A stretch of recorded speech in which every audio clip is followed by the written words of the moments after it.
Hello and welcome to Stroma Insights, second podcast in the series. Today we're going to be unpacking BREEAM version 7. Some call it a game changer for construction. We'll let you make that decision. Today I'm joined by Rob Waiting, our principal consultant who runs the team, amongst other things, that carry out the BREEAM assessments. So he's the go-to guy in-house for this. So hi Rob. Hello. Thanks for joining today.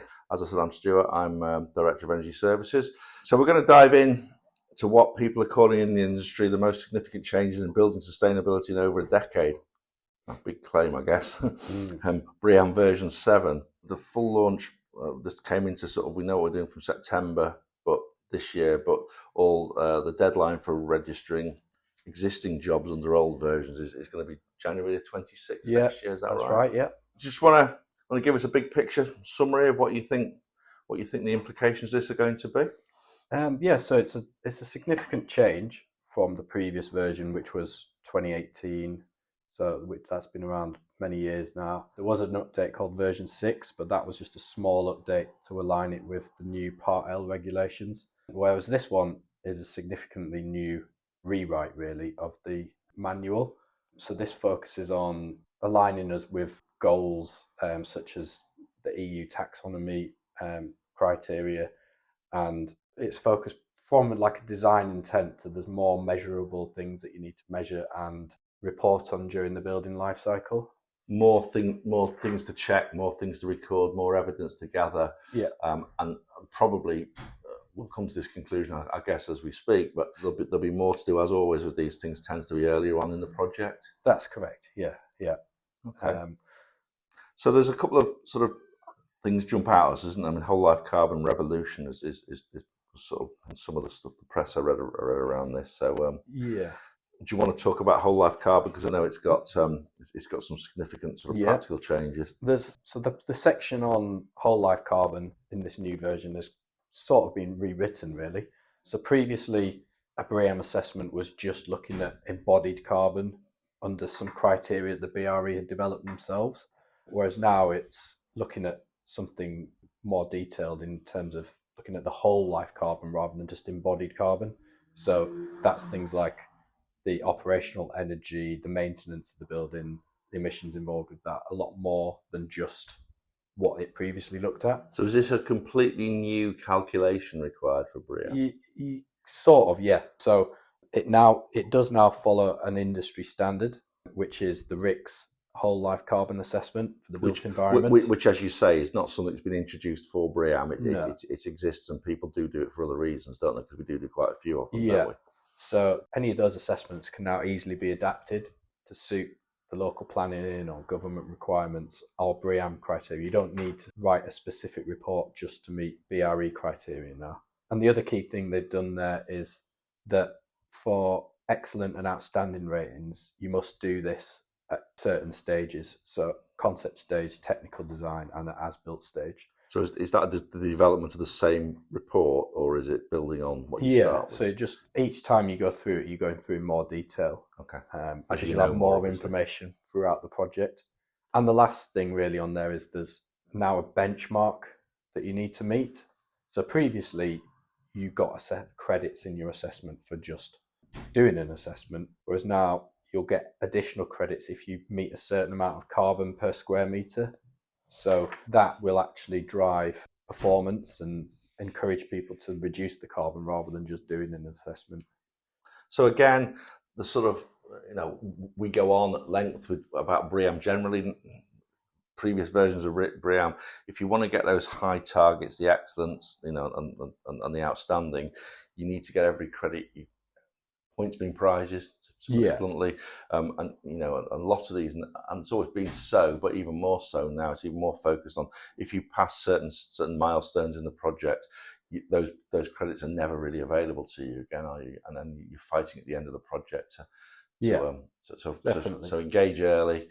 Look at what your early points are usually easier in terms of and cheaper to acquire. Yeah. So think about the big picture. And to get the most number of credits, you have to submit your first whole life carbon assessment to BRE. Not just carry it out, you have to have confirmed it's been done and submitted it to the website within 20 days of any planning application being done. Well, that's quite a big change, isn't it? Yeah, previously it was there under the 2018, but you'll get more credits now for doing that earlier than you did previously. Yeah. Cool. Well, if this is information gathering, everyone needs to know what BREEAM is. A complex process which involves a lot of the project team, and as always, it requires everyone to know what's expected of them. And this particularly puts a little bit more pressure on this 20-day stuff, because we all know how long planning alterations, missions, changes can take to have to go back around again. And unfortunately, with BREEAM, if you lose that sort of window, you can't really go back and redo it. Just wanted to go through, talk to whole life carbon there a bit more, but can we just go in a bit more detail about different kinds of stuff, different parts of that whole life carbon? So there's embodied carbon. There's multiple. A lot of this has been done at multiple stages as well. Yeah. So you measure the emissions. The embodied carbon is your modules A in the assessment. So there you're looking at the amount of carbon involved in the materials in the building, getting those materials to the site and constructing the building. So the emissions given out during construction. And then the module B ones are more to do with operation of the building. So the amount of emissions involved in maintaining it and refurbishing it if they're going to do that, and then the energy used during operation and the water use during operation. So a proper in-depth look at carbon, not just a sort of a glance at how much it's going to cost per square metre to run the building in a year. Yeah, it's all the carbon associated from the start of the project through to using the building, through to finally demolishing it at the end of the building. Which is not a new concept in the general world, but it's just a greater focus, I'm guessing, in version 7. So it's kind of aligning itself with good practice and generally speaking, the whole kind of net zero agenda, which is, I suppose, obvious direction of travel, really. Okay, so that's that. Health, well-being, and there's a new energy focus as well, isn't there? Yeah, so there's some smaller changes here. So under health and well-being, they now look at new criteria for daylight glare control. There's a new standard you can do a glare assessment to, and maximising natural light in the building. There's a new credit around different types of lighting designs that can promote better sleep and productivity. So there's a new assessment that you can model for that as well. And indoor air quality, there are new requirements in place, or stricter requirements in place for different products, and credits for using low emissions products like low VOC finishes and things like that. Well, that sounds like a much more holistic approach than to the indoor environment. I mean, a lot of times that it's assumed that these environmental standards are very much energy based, but of course there's a lot more to a good building, and the bigger picture stuff, and this is definitely going in that direction. But what about, I was talking about energy changes? There's a change in that, I think. There's still the criteria that people might be used to, in terms of you get credits for looking at your building's performance against building regulations, so from like an SBEM calculation. So that is still there, but there are now more credits for looking at more accurate or detailed predicted energy modelling. This has been in the previous versions, but the emphasis on the operational energy modelling is bigger now. There's more credits available for it, so you can do assessments to the CIBSE TM54 methodology, which gains you additional credits. And it's to achieve the higher ratings like excellent, outstanding, you're probably going to have to do those assessments on every project to get to a rating high enough to get to that now. This is pushing away in line with general part L towards building electrification, isn't it? Yeah. And not burning anything brutally. Yeah. So you'll struggle to get any of the ratings by using fossil fuels now. You won't get enough credits in any of the assessments, really. We don't want to get into the details of this too much, but ENE 7 and ENE 8 are two that you sort of pick out when you look at the change documentation. Those are new or reworded credits, in that you now get flexible demand response. So looking at, do you have things like battery storage and that sort of thing, and does the system have like smart controls, which would be ENE 8? So that those are all new things coming to the market that BRE have recognised in giving you credit for if you include. So just keeping up with what's happening in the real world and Yeah. what people are doing to go to the net zero strategies. Great. So let's move on. Biodiversity, resilience and practical implications. So what we're talking about there? Yeah, so there's always been an ecology section in the BREEAM methodology. In this version, they've updated it and it's simplified slightly since the last version, and it now aligns with other standards. So, like the biodiversity net gain calculation that you have to do for many planning applications is now in the BREEAM methodology. So that matches up with that and gives you credit for what biodiversity net gain score you get, basically. And they did have it in previously, but they've now enhanced it.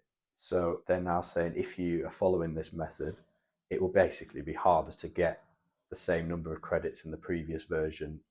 So you've got to get a better biodiversity net gain than before. Okay, so that's a general. I think that's a general. When we summarise, we'll talk about it. But the bar's being raised, isn't it? In quite a lot of areas.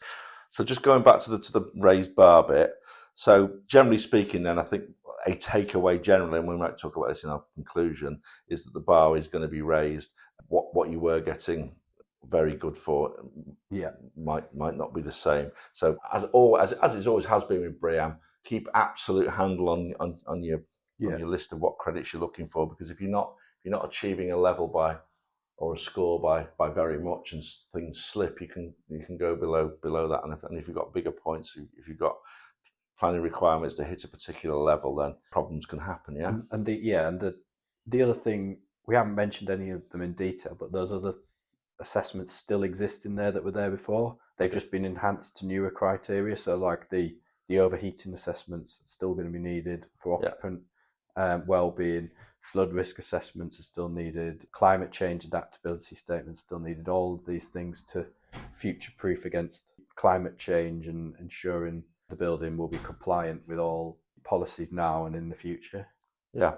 This was never meant to be a credit by credit analysis of what BREEAM's for. That's what we're here for, and we need to talk about specifically on specific projects based on what specific targets are and what specific, and sometimes some credits are not possible to get because of either the timing of the project or other matters. So just to summarise then, so I think the key takeaways I'm hearing is this is all far more performance-based, far more whole life approach to sustainability, alignment with existing standards that are out there rather than sort of using versions of standards. Is that a fair summary? Yeah. So where if a British standard's been updated, or that it will now be referring to the current one, and it's probably worth noting that the bar's definitely been raised on the levels of performance that you would be used to. So whereas you might be achieving, for example, an excellent level in the current 2018 or V6 criteria, if we were to assess that exact same assessment now, you're probably going to be dropped a few percentage points and might only be getting a very good or even good rating if you hadn't changed anything. So people will need advice from an early stage to decide which credits are going to be used. And that's always been so, really, isn't it? The last thing you want to be doing with BREEAM is inheriting it at stage 4 and no one's done any work, because that's when the real challenges will happen. Yeah, definitely. We've mentioned this date before, but if you have got any BREEAM projects sort of already in flight, and you haven't registered the initial assessment on the version of BREEAM that you're working to, the 26th. Yeah, 27th. It's the 27th, is it? Yeah. Well, okay, so let's not split hairs, but get them. If they're with us, let us know. We will then register them with BRE. And once we've done that, they are locked in. So there's no. The shame here would be to have done some work on a previous version, not have it register with the BRE, and then we'd have to start the whole assessment process again, which is obviously not anybody wants to do. Well, I think that's great, Rob. Thank you for the insights. If you want more detailed information, and absolutely, BREEAM is, if it's anything, is a detailed process. We're always kind of here to help. BRE, there's a BREEAM website you can go and look at, and there's a document, and there's quite an interesting document, or quite a summary document that talks about the main changes in detail if you are interested, going to have a look. But as I would always say with anything, get involved early. We don't sort of charge for a chat. BREEAM becomes a lot more flexible the earlier you engage with it. Yep. And give us a shout, and we're more than happy to point you in the right direction. Talk conceptually about what's realistic, because we don't want to start off on a project that we know we're not going to get what we want to get. It's not a great situation to be in, but if we realise that BREEAM very good is not really achievable, then potentially at the beginning of the project you might be able to go back somewhere and influence someone to go to knock it down. But at the end, you don't want to go back and say, oh, we were aiming for it, but we failed. So thank you very much, Rob. I hope that was useful. Again, 27th of January for any BREEAM projects. Get them pre-registered. I can't go on enough about that, because that's caused a lot of rework and a lot of cost. So get them registered with your BREEAM assessor. Just confirm they are. And we'll talk next month on another subject. So thanks, Rob, for your time and your input. Thanks, Stuart. And I'll speak to you all very soon. Thank you.